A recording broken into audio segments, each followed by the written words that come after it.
할렐루야. 오늘도 금요 기도회 자리에 나오신 우리 성도님들 환영하고 축복합니다. 오늘도 하나님의 놀라우신 말씀의 은혜를 누리시기를 간절히 소망합니다. 오늘 제가 또 우리 성도님들과 함께 나눌 말씀은 로마서 13장 8에서 14절까지의 말씀입니다. 로마서 13장 8절부터 14절까지의 말씀을 함께 보시도록 하겠습니다. 제가 하나님의 말씀을 읽도록 하겠습니다. 피차 사랑의 빛 외에는 아무에게든지 아무 빚도 지지 말라. 남을 사랑하는 자는 율법을 다 이루었느니라.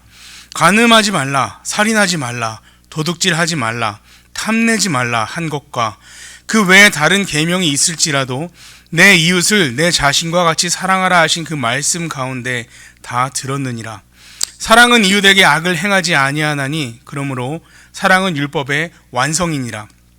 또한 너희가 이 시기를 알거니와 자다가 깰 때가 벌써 되었으니 이는 이제 우리의 구원이 처음 믿을 때보다 가까웠음이라. 밤이 깊고 낮이 가까웠으니 그러므로 우리가 어둠의 일을 벗고 빛의 갑옷을 입자. 낮에와 같이 단정히 행하고 방탕하거나 술 취하지 말며 음란하거나 호색하지 말며 다투거나 시기하지 말고 오직 주 예수 그리스도로 옷 입고 정욕을 위하여 육신의 일을 동호하지 말라. 아멘. 우리가 계속 연달아서 새벽 기도회와 금요 기도회를 통해서 로마서의 말씀을 살펴보고 있습니다. 오늘 하나님께서 우리에게 주신 말씀은 이 그리스도인들, 성도들의 성숙한 삶에 대한 말씀입니다. 그러니까 성숙한 성도는 어떻게 살아야 하는가라는 것을 살펴보고 있습니다. 부모로서 아이를 양육하다 보면 아이들이 잘하는 것에 대해서 온 힘을 쏟아서 열심으로 아이들을 잘하게 하는 일을 도와줍니다. 아이들이 다른 이웃의 동일한 나이의 아이들과 비교했을 때 떨어진다든지 부족한 부분이 있다면 더 열심으로 아이들에게 신경을 쏟습니다. 병원을 찾아가기도 하고요. 영양제를 먹이기도 합니다. 그 아이보다, 우리 이웃 아이보다, 친구보다 더 자라는 속도가 느리다면 근심이 되기도 합니다. 아이들이 자라는 것은 두 가지로 살펴볼 수 있습니다. 아이들은 이 날마다 두 가지 성장, 성숙을 하며 자라고 있습니다. 성장과 성숙은 우리가 보통 비슷하게 사용하는 경우가 많은데요. 하지만 그 뜻을 따져보면 근본적으로는 다른 말입니다. 물론 자라난다라는 의미에서는 비슷한 유사한 말이 되지만 의미적인 부분에서 성장은 양적인 자라남을 말하고 있습니다. 양적인 증대, 늘어나는 것들을 성장이라고 말하고요. 또 이 성숙은 어떤 경험이나 습관 등을 갖춰 나가면서 자라가는 것, 이것을 성숙이라고 말합니다. 그러니까 아이들이 키가 크고 체중이 늘어가고 하는 것들, 누워있던 아이가 기어가고 기던 아이가 걸어가는 것, 이것을 성장이라고 말할 수 있습니다. 만약에 내 아이가 다른 또래의 아이들보다 이 성장이 늦다면 부모들은 걱정할 수밖에 없습니다. 아니, 똑같이 태어났는데 우리 친구 아이는 벌써 걷기 시작하는데 우리 아이는 아직 기는 것밖에 못한다. 이제 걸어야 될 때가 됐는데 아직 못 걷는다. 걱정이 되죠. 쟤는 뛰어다니는데 이제 겨우 벽을 잡고 걸어다닌다. 걱정이 됩니다. 다른 아이들이 하는 것들 비교해가면서 이렇게 걱정을 합니다. 그런데 이 자녀들의 성장, 물론 어떤 장애가 있거나 질병 때문이라면 걱정을 하고 치료를 해야 됩니다. 혹은 거기에 맞춰서 또 어떤 이렇게 양육하는 방법을 바꿔야 합니다. 하지만 그런 게 아니라면 조금 늦어서 그렇지 시간이 지나면 다 해결이 됩니다. 더 크고 덜 크고의 문제는 어떤 유전적인 문제도 있죠. 부모를 따라서 가는 부분도 있고. 하지만 대부분 아이들이 걸어다닌다거나 기는 것, 대소변을 가리는 것도 이런 것들 다 시간이 지나면 어쨌든 해결이 됩니다. 제가 전에 교회에 있을 때 유초등부 교사를 했을 때 있었던 일인데요. 저희 반으로 이제 1학년 반을 제가 맡았었는데요. 어떤 아이가 들어왔습니다. 시골에서 지금까지 지내다가 부모님을 따라서 이제 제가 있는 인천에 이사를 오고 저희 교회를 다니면서 유초등부에 보낸 거죠. 이 아이가 특이한 일이 있습니다. 어떤 일이냐면 교회 바로 앞에 있는 편의점에 가서 물건을 집어오는 겁니다. 처음에는 훔쳐오는 건가라고 생각을 할 정도로 가서 물건을 집어서 그냥 오는 거예요. 허락도 받지 않고 그냥 옵니다. 이 편의점 주인이 당황해서, 그 일을 하는 사람이 당황해서 찾아오기도 했습니다. 교회에. 알고 봤더니 이 아이가 유치원 시절까지 부모님들이 일을 하느냐고 아이를 돌보지 못했고요. 시골에 있는 할머니, 할아버지에게 맡겨져서 키워졌습니다. 그래서 시골에서는 그 동네 가게가 하나밖에 없고, 또 이 아이가 누구 집 아이인지 다 알고 있기 때문에, 또 할머니가 당부를 해뒀기 때문에 가게에 가서 먹고 싶은 걸 짚고 나오는 것, 이 행동이 별로 그 아이를 제재할 만한 일이 아니었습니다. 할머니가 나중에 찾아가서 뭐뭐 집어와서 먹었어 라고 물어보고 계산하면 끝나는 문제였기 때문에 전혀 이 아이가 자랄 때는 문제가 되지 않았습니다. 그런데 이제 도시로 나오니까 이게 문제가 되는 것이죠. 아이는 당연히 하던 대로 행동을 했고, 당연히 집어와서 먹었습니다. 먹고 싶은 것을, 그 많은 것들 중에 자기가 먹고 싶은 것을 집어와서 먹었던 거죠. 그런데 이게 문제가 됐습니다.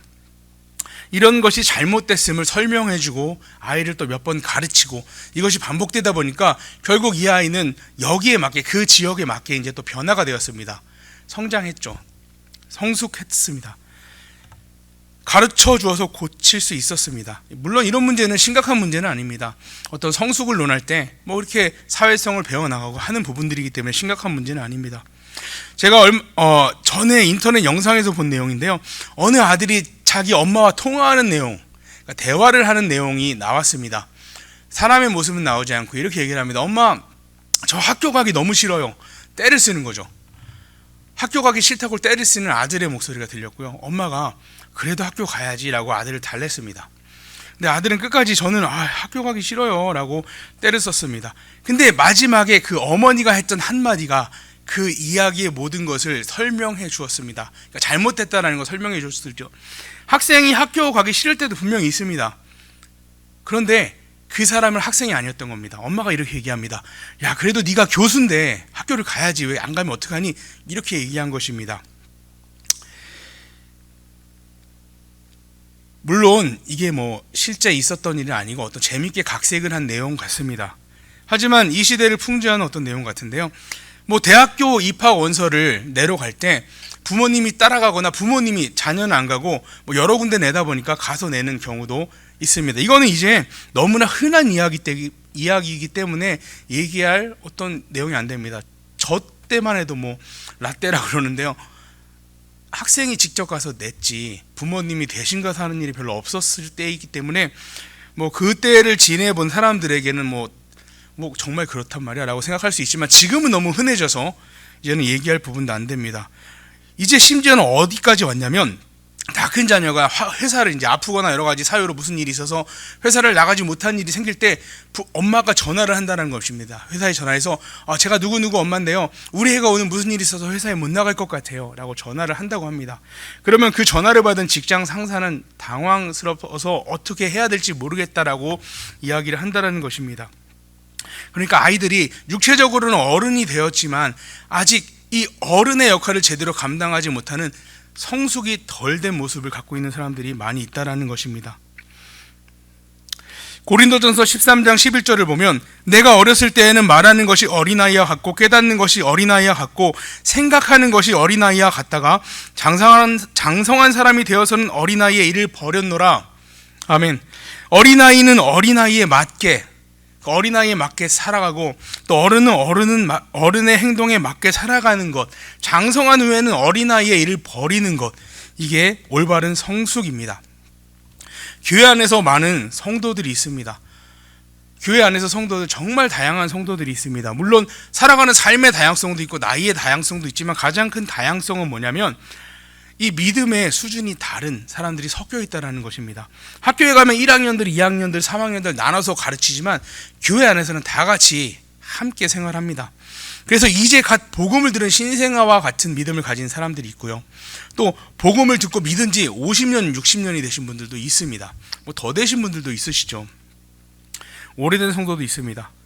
아직 어린아이와 같이 믿은 지 얼마 되지 않은 신앙을 가진 성도는 당연히 그 믿음이 연약한 게 당연합니다. 경험도 없고요. 이제 말씀도 처음 듣기 시작했고 다 생소합니다. 다 배워야 되는 것이죠. 그래서 그 새신자임에도 불구하고 정말 열정적으로 새벽 기도에도 나오고요, 수요 기도에도 참석하고 모든 예배에 다 참석하고 열심으로 섬기고 하는 사람들을 보면 놀랄 수밖에 없습니다. 아직 그런 신앙의 단계가 아닌데 벌써 저렇게 열심히 하네 라고 놀랄 수 있습니다. 문제는 그런 새로운 사람들이 그렇게 하면 도전을 받게 하고 놀랍죠. 하지만 오래되신 분들이 문제입니다. 믿음의 기간이 오래돼서 이제는 외적인 성장은 다 성장해가지고 직분을 맡기도 하고요, 어떠한 부서를 맡아서 그 부서에서 섬기기도 합니다. 심지어는 말씀을 선포하는 자리에 있기까지 합니다. 그런데 이 외적인 성장을 내적인 성숙이 따라가지 못하는 경우가 있습니다. 믿음이 전혀 자라지 못해서요, 쉽게 상처를 받습니다. 다른 사람이 내가 열심히 하는 이 수고를 알아주지 않으면, 내가 열심히 하는 거 알아주지 않으면 서운병에 서운한 마음이 자주 듭니다. 이게 문제입니다.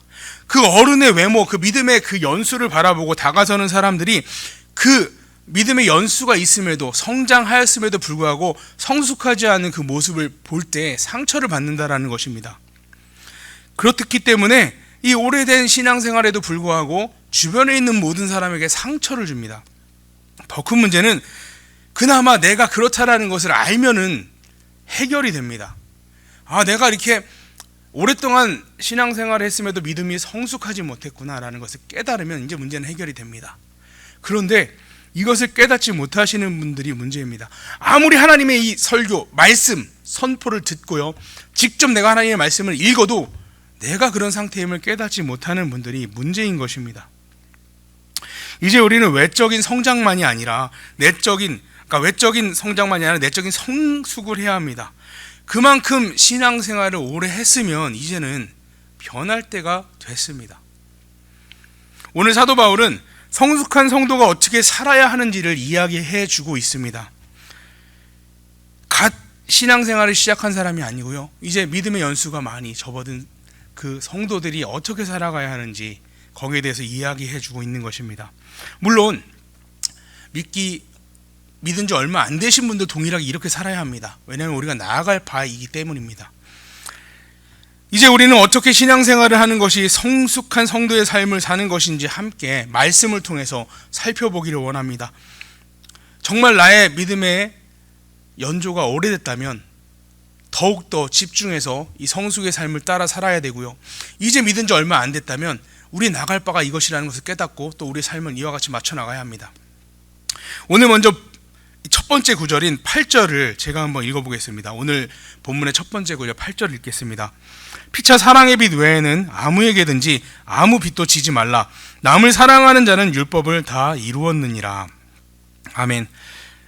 우리가 교회 공동체 안에서 성숙한 성도로 살아가기 위해서 해야 되는 것이 이 사랑을 베푸는 삶입니다. 이 사랑을 실천하는 삶이 율법을 다 이루는 삶이다 라고 말씀해 주고 있습니다. 오늘 9절 6절을 보면 10계명에 나온 6절에서 6계명에서 10계명의 이야기를 말씀을 적어놨는데요, 간음하지 말라, 살인하지 말라, 도둑질하지 말라, 탐내지 말라, 내 이웃을 내 자신과 같이 사랑하라 하는 것, 이 모든 이 6에서 10가지의 계명이, 우리가 지켜야 될 계명이, 율법이 이 내 이웃을 내 몸과 같이 사랑하라 라는 거 안에 다 들어있다라는 것입니다. 심지어 이게 율법의 완성이다라고까지 말하고 있습니다. 강조하는 것이죠. 그만큼 중요하다는 것을 강조하고 있습니다.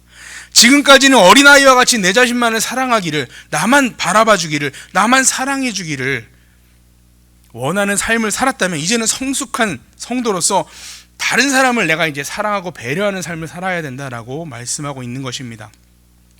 지금까지 내 자신의 욕심을 채우기 위해서 빛을 내는 삶을, 빌리는 삶을 살았다면 이제는 사랑의 빛 외에는 서로 지지 않는 삶을 살아야 하는 것입니다. 이것이 성숙한 성도의 첫 번째 삶입니다. 진정한 율법의 완성이신 예수님께서도 이 사랑에 대해서 여러 번 말씀하셨습니다. 하나님을 사랑하라, 너희가 서로 사랑하라, 그러면 너희가 내 제자인 줄 세상이 알 거다. 심지어 원수를 사랑하라까지 말씀하셨습니다. 우리가 잘 아는 말씀인 믿음, 소망, 사랑, 이 중에 제일은 사랑이죠. 사랑이라. 얼마나 더 강조해야 합니까? 얼마나 더 말씀에서 강조해야 우리가 이 사랑하는 삶을 살아갈 수 있을까요? 만약에 주님께서 시험을 내신다면, 주님의 말씀 중에 시험을 내신다면 아마 이 사랑은 100% 나올 겁니다. 주님은 자신의 목숨을 바치는 십자가의 사랑을 우리에게 보여주셨습니다. 이제 우리는 성숙한 성도로서 사랑을 받기만 원하는 삶이 아니라 이제 사랑을 꾸어주는 삶을 살아가야 합니다. 그게 우리 성숙한 성도가 살아가야 할 삶입니다. 두 번째로 성숙한 성도는 거룩한 삶을 살아가야 합니다. 11절 말씀을 읽겠습니다. 또한 너희가 이 시기를 알거니와 자다가 깰 때가 벌써 되었으니 이는 이제 우리의 구원이 처음 믿을 때보다 가까웠음이라. 아멘. 11절 말씀은 이제 주님이 오실 때가 가까웠다라고 이야기하고 있습니다. 우리가 처음 믿을 때보다 더 주님이 오실 때가 가까워졌음을 말하고 있습니다. 이 주님의 다시 오시는 재림의 때가 우리 믿는 자들에게는 축복의 때입니다. 구원의 때입니다. 그런데 믿지 않는 자들에게는 심판의 때입니다. 두려움의 시기입니다. 우리 성도님들은 만약에 내일 주님이 재림하신다면 어떻게 하실 건가요? 물론 이 주님의 재림하시는 그때는 우리 아버지 하나님 외에는 어느 누구도 알 수 없습니다. 하지만 우리가 상상해 볼 수는 있죠. 그때는 점점 다가오고 있습니다. 그게 내일이 될 수도 있습니다. 지금일 수도 있습니다. 저희는 알 수 없습니다. 하지만 알 수 있는 건 다가오고 있다는 것을 알 수 있습니다. 예전에 청년 때나 중고등부 때 수련회나 어떤 모임을 가졌을 때 이런 이야기를 한 기억이 있습니다. 얘들아, 만약에 내일 지구에 종말이 온다면 너는 무엇을 하겠니? 라는 질문을 하는 거죠. 만약에 이제 내일 지구에 종말이 온다면, 내일 예수님이 오신다면, 내일 네가 죽는다면 너는 오늘 뭘 할래? 라는 질문을 하고 거기에 답을 한 시간을 가졌던 기억이 있습니다. 어떤 친구는 웃기려고 어떤 철학자의 말을 따라서 저는 사과나무를 심을래요, 이렇게 대답하는 친구도 있었습니다. 어떤 친구는 정말 내가 해보고 싶은 일이 있었는데 못했던 일이 있다, 이걸 하겠다.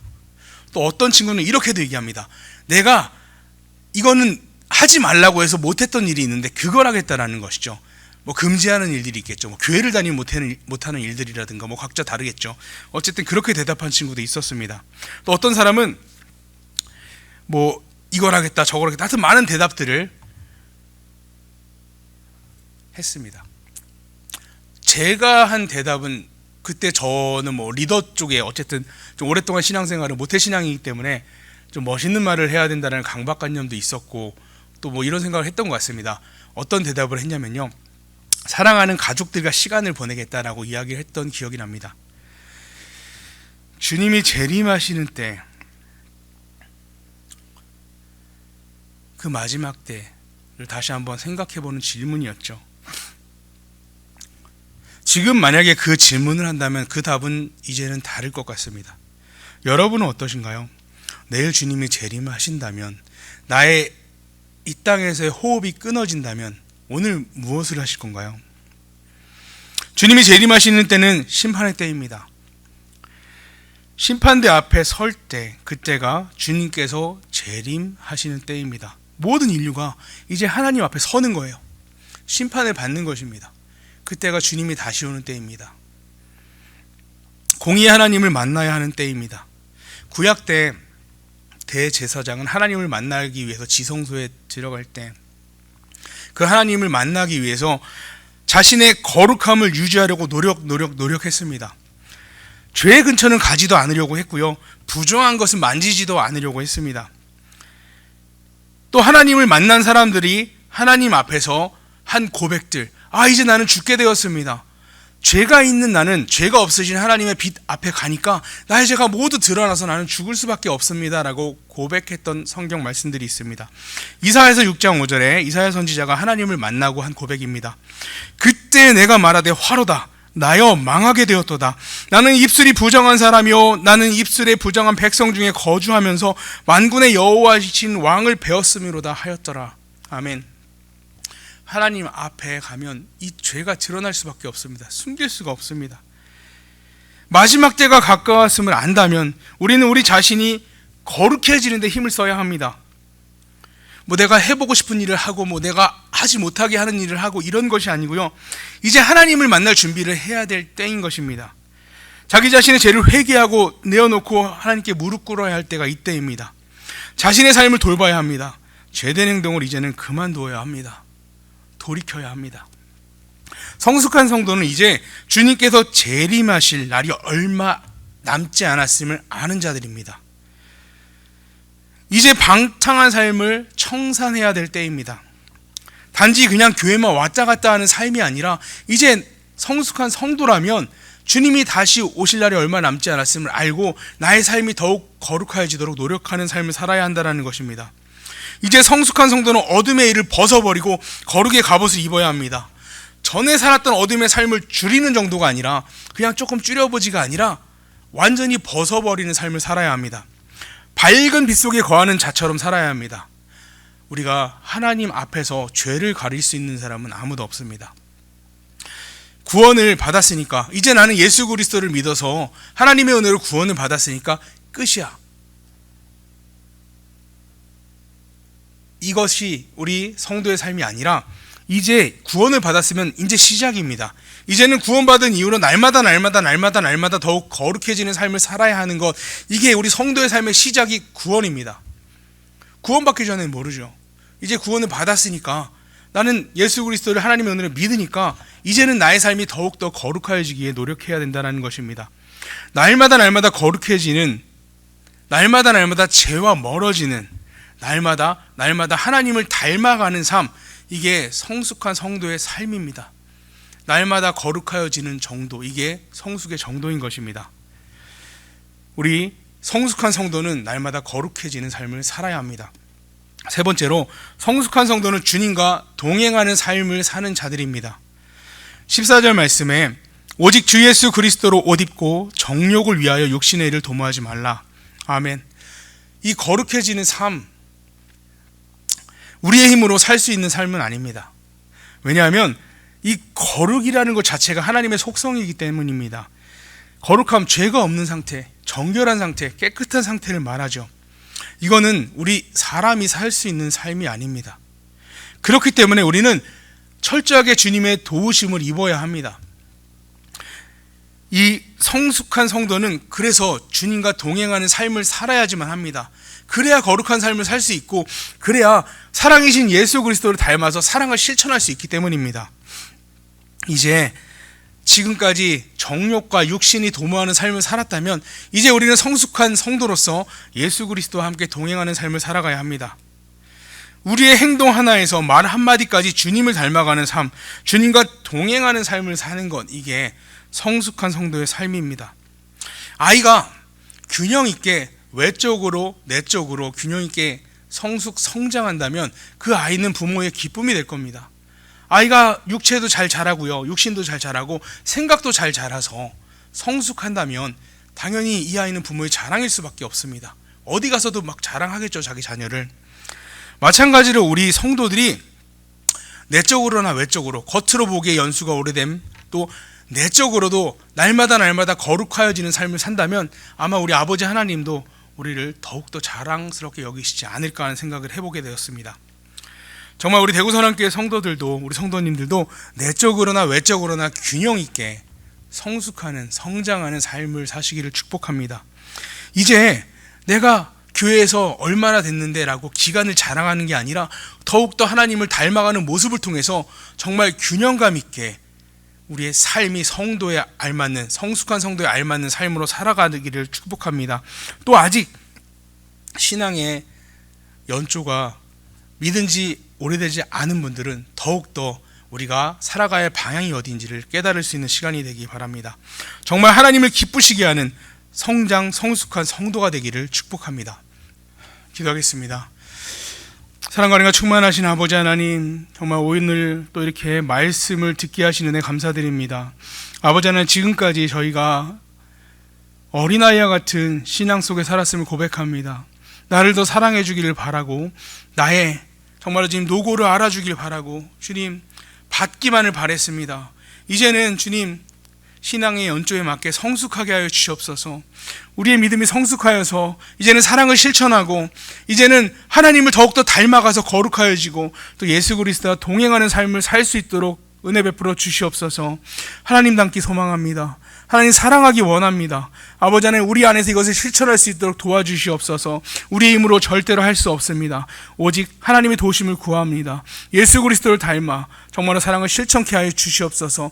우리 성도들 있는 그곳에서, 정말로 교회 안에서뿐만이 아니라 있는 모든 그곳에서 예수님과 동행하는 삶을 살아갈 수 있도록 은혜 베풀어 주시옵소서. 감사드리며 예수님 이름으로 기도드렸습니다. 아멘. 우리 주어지는 기도 제목을 통해서 함께 또 기도하겠습니다.